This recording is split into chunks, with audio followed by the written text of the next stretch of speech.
இறைவனிடம் கையேந்துங்கள், அவன் இல்லை என்று சொல்லுவதில்லை. பொறுமையுடன் கேட்டு பாருங்கள், அவன் பொக்கிஷத்தை மூடுவதில்லை.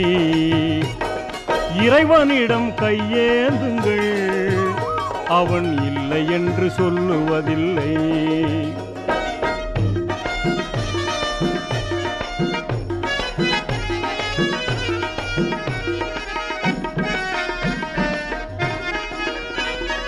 இல்லை என்று சொல்லும் மனம் இல்லாதவன், ஈடு இணை இல்லாத கருணை உள்ளவன், இன்னல் பட்டு எழும் குரலை கேட்கின்றவன், எண்ணங்களை இதயங்களை பார்க்கின்றவன்.